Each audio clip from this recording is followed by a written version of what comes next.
New and old Valorant players can make detrimental decisions that affect their game every time they queue up ranked. Today, we'll discuss the 10 most common mistakes that Valorant players make, and how you can avoid them to improve your overall gameplay. Let's jump right in. One of the most common mistakes that Valorant players make is overextending and isolating themselves from their team. This can happen when players push too aggressively without proper backup or communication. When players are isolated, they become easy targets for the enemy team, and they can be quickly eliminated, leaving their team at a disadvantage. It's important to communicate with your team and always stay aware of your surroundings. Never push too far ahead of your team, and as a rule of thumb, always try to maintain a line of sight with at least one teammate. This can also vary depending on the role you play. For example, if you are a Jet going up B long on Pearl, ask for KO to trade you after throwing his utility so he maintains better pacing with your dash plays. The reason KO is the one to ask is because his flash is one of the best supporting flashes in the game, not just for entry duelists, but also as a secondary entry into a site. However, this doesn't mean the rest of the team should be far behind him, as the only players who shouldn't be grouped to trade are sentinels with range-dependent trips or controllers who have communicated their lurks. These are exceptions to the rule, so try and pace with those duelist initiators scaling into sites or retakes as often as possible. Second on the list, crosshair placement. Crosshair placement is a crucial element in Valorant, as it can determine whether you hit or miss your shots. Poor crosshair placement is a common mistake that many players make, especially beginners. This can happen when players aim too low or too high, or don't adjust their crosshair placement for different angles due to the verticality that Valorant maps are known for. Evaluating your crosshair placement is quite difficult for new players, and unless you record and watch back your games, you might not be noticing you're doing it wrong. As some general advice though, don't try and focus too much on your crosshair placement during your ranked game, at least not as a beginner. Being too tense on too many things is bad for your decision making and ultimately has the potential to hurt more than it helps. So instead, hop into a deathmatch and pay attention to one thing and one thing only: headshot level. Always keep your crosshair there, and focus on that single element alone. That's how you get it better, so that way you won't have to think about it in game. Crosshair placement should largely be subconscious, so train it in deathmatch and you'll be farming easy kills in no time.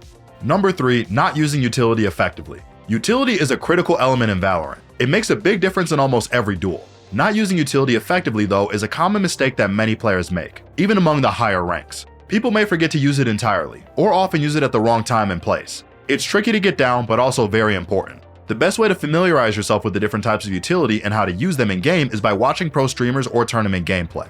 Pros essentially dedicate all their time thinking about how to best play Valorant, so take it from me, their abilities aren't usually wasted. There's a lot that you can learn from those that are better than you. How do they drone, when do they use all their ultimate abilities, and also what do they seem to avoid that you may see often in your own games. Generally speaking, always try to coordinate with your team when using utility, and communicate your plans to maximize its effectiveness. You can practice each type of utility either in the range or in an offline server as well as the map of your choice. Remember to turn on all custom settings including cheats so that way you can go through each agent you are working on with no limits to your abilities. Now before I move on with the rest of these mistakes, I quickly want to tell you about our brand new course we made together with Ye. In our course with Ye, he teaches many important fundamentals like team play, map theory, as well as having the right mindset. And it's something we'd highly recommend if you're serious about Valorant. You can get access for just $7.99 a month through our ProGuides subscription, and you'll also be getting many other benefits. Check it out over on our website. Number 4, failing to adapt to the enemy team. Adapting to the enemy team's playstyle is crucial in Valorant, as it can help you anticipate their moves and gain an advantage. Failing to adapt to the enemy team's playstyle is a common mistake that many players make, as they may continue to play their own playstyle regardless of the situation. Paying attention to the enemy team's movements and strategies and adjusting your own strategy accordingly is great. But how do you learn to do this? The skill involved is something we call game sense, which is the player's ability to read and predict the flow of a match, including their understanding of the game's mechanics, strategies, and tactics. Game sense can include a range of skills such as map knowledge, strategic positioning, communication with teammates, understanding the economy of the game, predicting enemy movements, and analyzing the abilities and tactics of the opposing team. A player with good game sense can often anticipate what their opponents will do before they do it, and they will react accordingly, making them a valuable asset to their team. We recommend looking at your own VODs to further your understanding of game sense, as this will not only accelerate your own playstyle, but help you understand your team and the enemy team's utility and movements throughout the game. Communication is key in Valorant, as it can help players coordinate their actions and anticipate their opponent's moves. Not communicating with your team is a common mistake that many players make, as they may forget to call out enemy positions or fail to communicate their plans. Communicate with your team regularly, and always call out enemy positions and movements. Always be ready to listen to your teammates and adjust your plans accordingly. You can do this with the pinging system the game gives you in combination with your microphone, since pings can only give you so much information. Something that's been apparent in the lower ranks is the lack of push for people to become in-game leaders for ranked games, especially since they don't want to boss other players around, which is a common misconception of the IGL role. IGLing is more about reading your opponents and responding accordingly with your own team's adaptations, which requires a lot of communication for it to be done properly. There's a big difference in what exactly you're saying though. Telling your teammates how to play their clutch is bossy and annoying, but saying, hey, how about we break the wall mid and then killjoy ult B is not. Number 6. Bad movement and positioning. Poor movement and positioning refers to a player's lack of awareness and control over their character's movement, as well as their failure to position themselves in a way that maximizes their chances of success.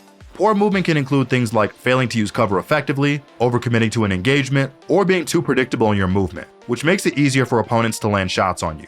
Poor positioning, on the other hand, refers to being in a location that puts you at a disadvantage, such as being caught out in the open or standing in a spot where you can get easily flanked. Fixing this is usually seen more in your warm-up routine, VOD reviewing, and your offline time. If you don't practice your movement when you're warming up your aim, you are disconnecting your aim from your agent in game. This creates an issue where you need to move in order to trade shots while avoiding getting hit. Strafing between shots and bursting in your warm-up routine with the Phantom or Vandal should help mitigate this disconnect. For VOD reviewing, if you're unable to record and see your own gameplay, try watching players like 100 Thieves Cryocells or Leviathan Shy. In that way you can see their movements and how positioning is done correctly. Cryocells is for mobility characters like Jet and Raze, while Shy is for anchors like Killjoy or Cypher. Both position ideally for each agent type while being able to be aggressive when needed with their movement. Finally, offline will let you practice what you see in those VOD review scenarios so you can make the same plays or avoid the same mistakes. Not managing your economy and equipment is a common mistake that many players make, as they may spend all their money on weapons and utilities without considering their team's overall economy, or they might not buy any equipment at all, putting themselves at a disadvantage. Avoiding utility overuse comes to practical situations like clearing an angle. Think about how many pieces of utility you really need to clear A short on Haven. Do you need a molly, smoke, dart, flash, and an aftershock? No, not really. One 400 credit drone can do the same job that over 1000 credits of utility could do as well. For economy, always look at how many rounds you have won or lost, and whether your team can afford to buy at least a light shield and a Vandal or Phantom, and some utility to fight and hold space.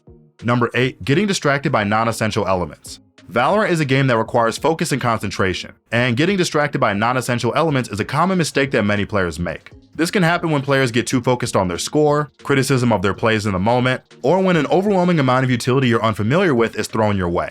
A good mental state comes with time, patience, and a good head on your shoulders. Sometimes it's better to mute players who are purposefully causing you distress rather than taking the high road of dealing with all their negativity. Focusing on your game can have greater effectiveness in maintaining your composure to win out. As for utility, the best way to get familiar with how to avoid these traps is discovering them yourself.